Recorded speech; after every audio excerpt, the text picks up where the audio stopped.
Molweni bantakwethu. Ngugwayi luthethayo. Utola isiduku udla ngamandla umcenge. Babukeli. Ndilapha eFruitenberg. Kwindawo yase George Garage. Matyotyongeni waseMarikana. Ndingumhlali kakwixesha elide. Kule ndawo. Ndinelishumi kaThixo. Ndalifumana ke ndilapha eFruitenberg. Ngokuba kuhamba ixesha ndaba kule ndawo ndikuyo. Ndihlala kuyo. Khokhele ke ibandla le-African Apostolic Acts of Assyria Church in Zion. Ndilikhokhele ke elibandla. Namhlanje ndiyaqiniseka ukuthi babukeli niyothuka xa niva lo mculo ndiwenzayo.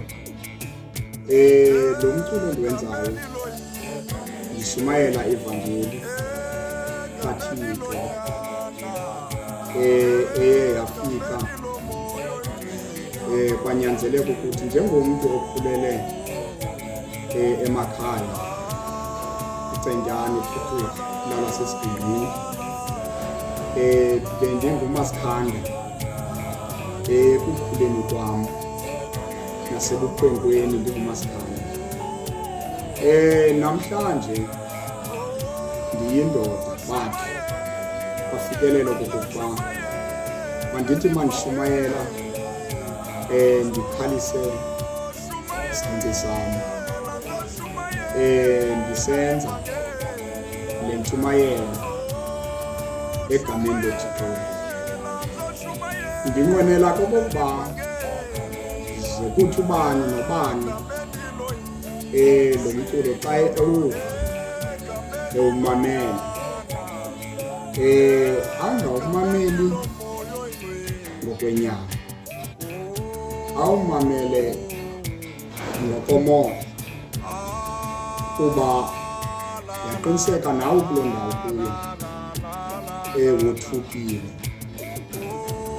okokuba ndibe ngumculi namhlanje. Ithi ke zonke ezo zinto zenziwe ngumoya. Mandibulele ke babukeli, andizuhamba ndibheke phambili, kodwa yona nto endiyizisayo kum kukokuba namhlanje kuzayisekile okokuba yenze lo mculo kaMasikhanda egameni loThixo. Enkosi lenkulu. Amen. Uyawuthi lowo ukwaziyo ukuthi afikelele ukuthi awamkele naye alikes asubscribe yonke loo nto